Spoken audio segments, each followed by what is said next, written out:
Customer life cycle එක ගැන අපි කතා කරනකොට මේකේ ස්ටේජස් තියෙනවා 6ක්. මොකද්ද ලයිෆ් සයිකල් එකක් කියලා කියන්නේ? Life cycle. සිංහලෙන් කියන ජීවන චක්‍රයනේ. ජීවන චක්‍රය. දැන් ඔය එක ගොඩාක් ඒවාට ජීවන චක්‍ර තියෙනවා. දැන් සාමාන්‍යලයට ජීවන චක්‍රයක් තියෙනවා. ජල චක්‍රය කියලා තියෙනවා. විවිධ දැන් මිනිස්යාට ජීවන චක්‍රයක් තියෙනවා. හැම එකකම මේක චක්‍රයක් විදිහට තමයි තියෙන්නේ. තේරුණාද? ඉතින් එතකොට මේ එක එක අවදි තියෙනවා. දැන් මිනිස්සෙකුටත් අවදි තියෙනවා. කුඩා අවදිය, තරුණ අවදිය, ඒ විදිහට ඇවිල්ලා වයසක අවදියක් වෙනකන් එන චක්‍රයක් අපිට තියෙනවා. ඉතින් ඒ වගේ අපි සේල්ස් මාකටිං ඉගෙන ගන්නකොටත් අපිට හම්බෙන ප්‍රධානම චක්‍රයක් තමයි වගේ ලයිෆ් සයිකල් එකක් තමයි කස්ටමර් ලයිෆ් සයිකල් එක. Customer life cycle. ඒතර මේ කස්ටමර් ලයිෆ් සයිකල් එක ගැන කතා කරනකොට අපිට පුජ්‍යලෝ දෙන්නෙක් හම්බ වෙනවා. එක්කෙනෙක් තමයි කස්ටමර්, අනිත් එක්කෙනා තමයි කන්සියුමර්. Customer, consumer. මොකද්ද මේ දෙකේ වෙනස? කස්ටමර් කියන්නේ කවුද? කන්සියුමර් කියන්නේ කවුද? එතකොට මේක බැලු බැල්මට එකයි වගේ පේනවා. දැන් අපි සමහරක් වෙලාවට කොහේරි අපි ප්‍රොඩක්ට් එකක් ගත්ත කම්පැනි එකට කතා කරොත් කවුද කතා කරන්නේ කියලා අහුවොත් අපි කියන්නේ අපි ඕගොල්ලන්ගේ කස්ටමර් කෙනෙක්. නැත්තම් අපි ඔයාගේ පාරිභෝගිකයෙක් කතා කරන්නේ කියලා අපි කියනවා. ඒතර කස්ටමර් කෙනෙක් කතා කරන්නේ. පාරිභෝගිකයෙක් කතා කරන්නේ. එතකොට මේ කස්ටමර් and කන්සියුමර් අතර වෙනස මොකක්ද? මේක අපි ඉස්සෙල්ලා දැනගන්න ඕන මොකද්ද මේ ප්‍රධාන වෙනස කියන එක. ඒතර කස්ටමර් කියලා අපි විග්‍රහ කරන්නේ මේ ප්‍රොඩක්ට් එකක් හෝ සේවාවක් මිලදී ගන්න පුජ්‍යලයා. නැත්නම් මිලදී ගැනීමේ තීරණයට එළඹිලා ඒ ප්‍රොඩක්ට් එක අත්පත් කරගන්න පුජ්‍යලයාට කියනවා කස්ටමර් කියලා. එයා තමයි මේ ප්‍රොඩක්ට් එක සහ මේ ව්‍යාපාරෙත් එක්ක සම්බන්ධ වෙලා මුදල ගෙවලා මූල්‍ය ප්‍රතිලාභය දීලා භාණ්ඩය මිලදී ගන්න කෙනා. එයාට අපි කියන්නේ කස්ටමර් කියලා. එතකොට කන්සියුමර් කියන්නේ මේ ප්‍රොඩක්ට් එක පාරිභෝජනය කරන පිරිස. තේරුණා? දැන් උදාහරණයක් විදිහට ගත්තොත් දැන් අපි ඩේටා පැකේජ් එකක් ගන්නවා. ඔය තියෙන මොබයිල් කම්පැනි එකෙන් ඩේටා පැකේජ් එකක් ගන්නවා. අරගෙන ගෙනල්ලා ගෙදර තිබ්බට පස්සේ දැන් මම පැකේජ් එක ගේන්නේ. හරිද? GB 50ක් 60ක් තියෙන ඩේටා පැකේජ් එකක් ගෙනවා. ගෙනල්ලා ගෙදර හයි කරාට පස්සේ මේ පැකේජ් එක මම තමයි මිලදී ගත්තේ. එහෙනම් මම ඒ මොබයිල් සමාගමේ කස්ටමර්. දැන් ගෙදර ගෙනල්ලා ඔක හයි කරාට පස්සේ පාවිච්චි කරන්නේ මමද? නෑ. ගෙදර ඉන්න ඔක්කොම පාවිච්චි කරනවා. හැමෝම කන්සියුම් කරනවා. අන්නේ සියලු දෙනාට අපි කියන්නේ කන්සියුමර්ස්ලා කියලා. ඒගොල්ලෝ මිලදී ගැනීමට සම්බන්ධ වෙන්නේ නෑ. තේරුණාද? මොකද මම මේක ගත්තේ දැන් සාමාන්‍යයෙන් ගත්තොත් හාල් කිලෝ 50ක් ගෙදරට ගෙනාවොත් මාසයක් එකමාරක් කන්න පුළුවන් නේ. GB 50ක් ගෙනාවොත් සතියයි. ඒ කියන්නේ GB 50ක් කියන්නේ හාල් කිලෝ 50ක් වගේ තමයි. හැබැයි ඒක සතියෙන් කාලා ඉවර කරන මට්ටමක් දැන් තියෙනවා මේ ඩේටා වලට. එච්චර ඩිමාන්ඩ් ඩේටා. ඉතින් මම උදාහරණයක් ගත්තෙත් ඒකයි. දැන් මම ගෙනල්ලා ඕක හයි කරලා ඒ සල්ලි ගෙවලා පැකේජ් එක ගත්තාම පාවිච්චි කරනවා ගෙදර ඉන්න 4 දෙනාම 5 දෙනාම. මාත් පාවිච්චි කරනවා. හැබැයි අනිත් අය පාවිච්චි කරනවා. ඒතර ඒගොල්ලෝ කන්සියුමර්ස්ලා පාරිභෝජනය කරන අය. තේරුණාද? දැන් අපි සුපර් මාකට් එකට ගිහිල්ලා යම් ප්‍රොඩක්ට් එකක් ගෙනාවොත් මොන හරි ප්‍රොඩක්ට්ස් ගත්තොත් ඒ ප්‍රොඩක්ට් එක ගේන්නේ Taman නම් එයා තමයි කස්ටමර් වෙන්නේ. හැබැයි ගෙදර ගෙනාවට පස්සේ ඒක පාරිභෝජනය කරන පිරිසක් ඉන්නවා. ඒ අයට කියන්නේ ඒගොල්ලෝ මිල ගෙවලා නැහැ, ඒගොල්ලෝ ගෙනල්ලා නැහැ. ඒ අය ඇවිල්ලා ඔක්කොම කන්සියුමර්ස්ලා. ඒක පාරිභෝජනය කරන අය. නැත්තම් තමන්ගේ නීඩ් සම්පූර්ණ කරලා නීඩ් එක සැටිස්ෆයි කරගන්න අය. තේරුණාද? දැන් කස්ටමර් and කන්සියුමර් අතර වෙනස තේරුණානේ. කස්ටමර් ඩිරෙක්ට් ඉන්වෝල් වෙනවා ට්‍රාන්සැක්ෂන් එකට. නැත්තම් මිලදී ගැනීමට. නැත්තම් පර්චේස් කරන්න. තේරුණාද? හැබැයි ඒ පර්චේස් කරාට පස්සේ එයා වටා පිරිසක් ඉන්නවා. ඒ පර්චේස් කරපු ප්‍රොඩක්ට් එක හෝ සර්විස් එක පාරිභෝජනය කරන්න. අන්න ඒ පිරිසට අපි කියනවා කන්සියුමර්ස්ලා කියලා. පැහැදිලිනේ? ඕනම දෙයක් එහෙමයි. දැන් ඔයා පාන් ගෙඩියක් ගේන්න පුළුවන්. පාන් ගෙඩිය කියලා ගෙදර ගෙනාට ඔයා පාන් ගෙඩිය ගත්ත අවුට්ලට් එකේ නැත්නම් ෂොප් එකේ ඔයා කස්ටමර්. ඔයා තමයි මිල දීලා ගත්තේ. ගෙදර ගෙනාට පස්සේ පාන් ගෙඩිය කන්න ගෙදර තව 4-5 දෙනෙක් ඉන්නවා. ඒ අය ඔක්කොම කන්සියුමර්ස්ලා. ගොඩක් ඒවා එහෙම තමයි. ගෙදරට ගෙන බොහෝ වෙලාවට ගෙදර ගෘහ මූලිකයා තමයි ගොඩක් මිලදී ගැනීමට සම්බන්ධ වෙන්නේ. එයා ගෙනාවට පස්සේ ගෙදර අය ඒ භාණ්ඩේ පාරිභෝජන ගෙදර නෙවෙයි. ඉතින් හිත මිත්‍රාදී යාළුවෝ ගොඩක් මේ සම්බන්ධනේ සියලු දෙනා පාරිභෝගිකයන් හැටියට තමයි එතකොට අපි විග්‍රහ කරන්නේ. ඒතර මේකේ හම්බ වෙනවා කවුද? ප්‍රොස්පෙක්ටිව් කස්ටමර්. ප්‍රොස්පෙක්ටිව් කස්ටමර්. කවුද මේ ප්‍රොස්පෙක්ටිව් කස්ටමර් කියලා කියන්නේ? මේ කස්ටමර් ලයිෆ් සයිකල් එකේ පළවෙනිම හම්බෙන කෙනා තමයි prospective customer. මොකද්ද prospect නැත්නම් prospective customer? prospect කියන්නේ කාටද? මේ prospect කියලා කියන්නේ ඇත්තටම ඕගොල්ලන්ගේ භාණ්ඩ නැත්නම් යම් සමාගමක යම් ව්‍යාපාරික භාණ්ඩ එයා තාම පාරිභෝජනය කරන්නේ නැහැ. තේරෙනවද? එයා මිලදී ගන්නේ නැහැ තාම. තේරෙනවද? ඒ භාණ්ඩ මිලදී ගන්නේ නැහැ. හැබැයි එයා භාණ්ඩ පාරිභෝජනය කරනවා. ඒකට සමාන භාණ්ඩ පාරිභෝජනය කරනවා. ඕගොල්ලන්ගේ සමාගමේ නැත්නම් අපි කතා කරන සමාගමේ භාණ්ඩ එයා තාම මිලදී අරගෙන නැහැ. අන්න එයාට අපි කියනවා prospective customer. නැත්නම් මේකට තව නම් ගොඩක් කියනවා. future customer. තේරුණාද? අනාගතේ මිලදී ගන්න හැකියාව තියෙන කෙනා. එහෙම නැත්නම් අපි කියනවා potential customer. මිලදී ගැනීමට හැකියාවක් තියෙනවා අපේ භාණ්ඩ. එයාට potential customer කියලා කියනවා. suspect කියලා වචනකුත් අපි පාවිච්චි කරනවා. suspect customer කියලා. ඒකට අදහස එයා භාණ්ඩේ තාම මිලදී අරගෙන නැහැ. මිලදී ගන්න සුදුසුකම් තියෙන කෙනෙක්. ගයිද නොගයිද කියලා කියන්න බෑ. සැක කටයුතුයිනේ. ඒකනේ ඒතකොට suspect කියන්නේ ඒකනේ. තාම සැකකරු. තාම. එතකොට භාණ්ඩේ ගත්තට පස්සේ තමයි මේ prospective customer තත්ත්වෙ මිදෙන්නේ. ඉතින් prospective customer කියන්නේ අතරම future customer. තාම අපේ භාණ්ඩ පාරිභෝජනය කරලා නැහැ. ඒ කියන්නේ මිලදී අරගෙන නැහැ. හැබැයි එයාට අපේ භාණ්ඩ විකුණන්න හැකියාව තියෙනවා. ඉතින් life cycle එකේ පළවෙනිම හම්බෙන කෙනා කවුද? prospective customer. දෙවනියට හම්බෙනවා මේ prospective customer ගේ ගියාට පස්සේ මෙයාම තමයි මේ තත්ත්වයටපත් වෙන්නේ. එතකොට new customer or user. ඔයාගේ මේ දැන් අපි මේ prospecting පාඩම කරා. ඒතර prospecting පාඩමේදී අහුවෙන කොටසක් තමයි මේ අපි life cycle එකේදී ගන්න.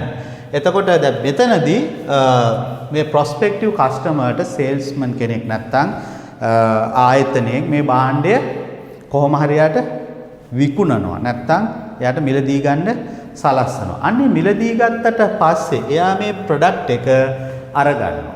අන්නේ අරගත්තට පස්සේ එයා එක මොනවද කරන්නේ? බල ඉන්නවා.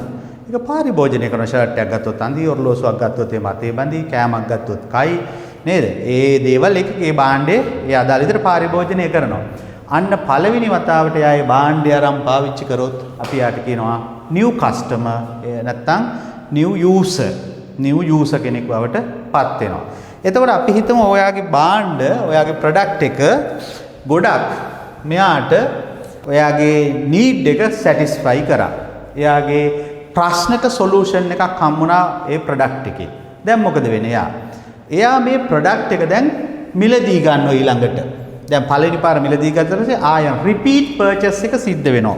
මෙතනදී ඇත්තට වෙන්නේ trial purchase එක. trial purchase කියන්නේ අත්හදා බැලීමේ මිලදී ගැනීමක් කරනවා prospective customer.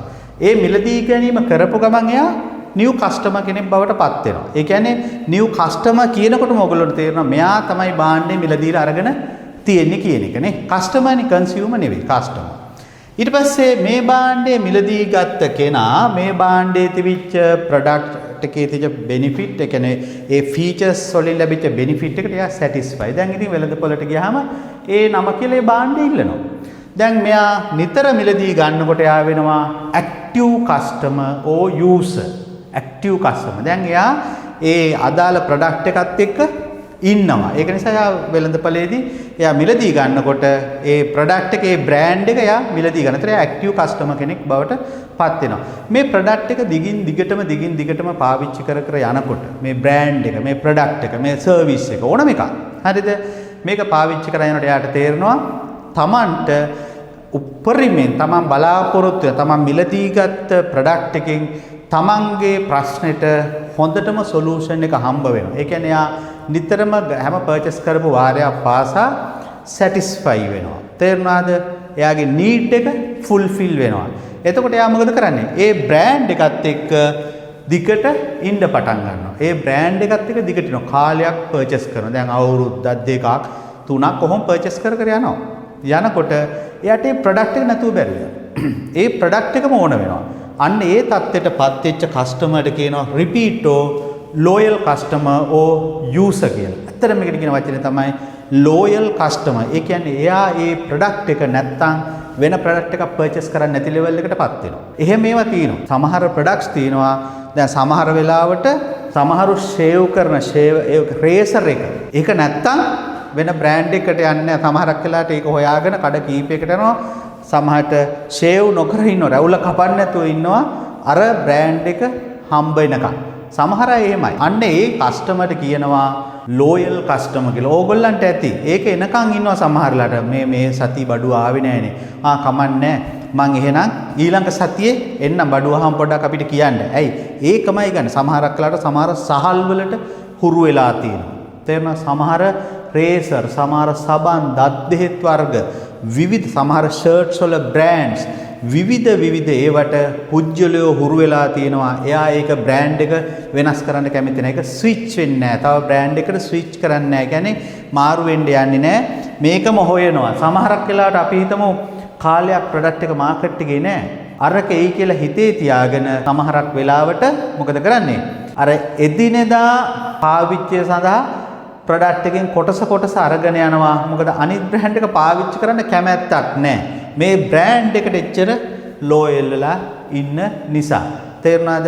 ඉතින් අන්නේ බ්‍රෑන්ඩ් එකත් එක්කම ඒකම පාවිච්චි කරන කස්ටමර්ට අපි කියනවා ලෝයල් කස්ටමර් කියලා. නැත්නම් රිපීට් කස්ටමර් කියලා කියනවා.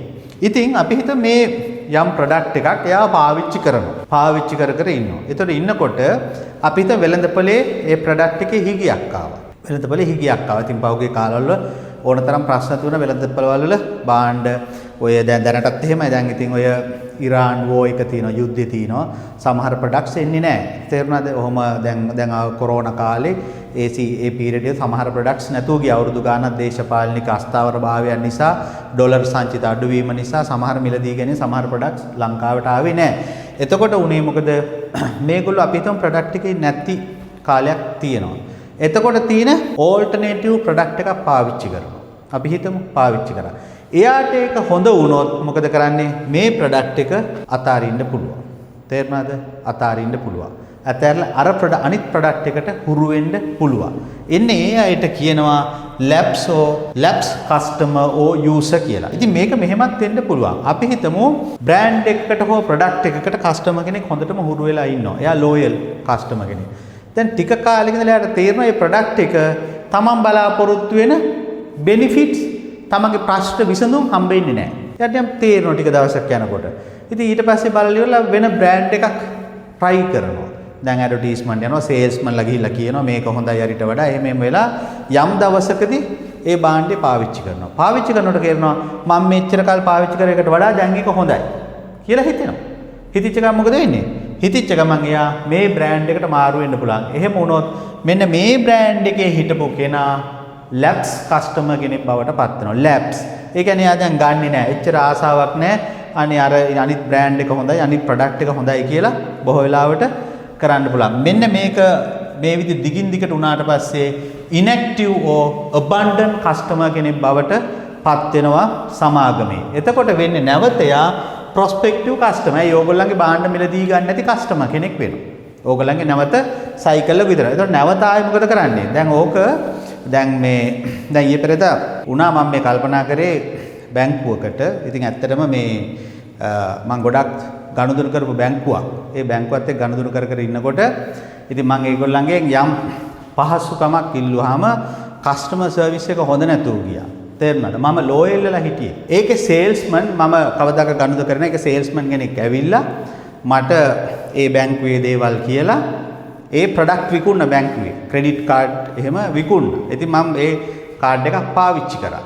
පාවිච්චි කරනකොට මම මොකද උනේ? එතකොට මම මේ බැංකුවේ ප්‍රොස්පෙක්ටිව් කස්ටමර් කෙනෙක්, නිව් කස්ටමර් කෙනෙක් බවට පත් වුණා.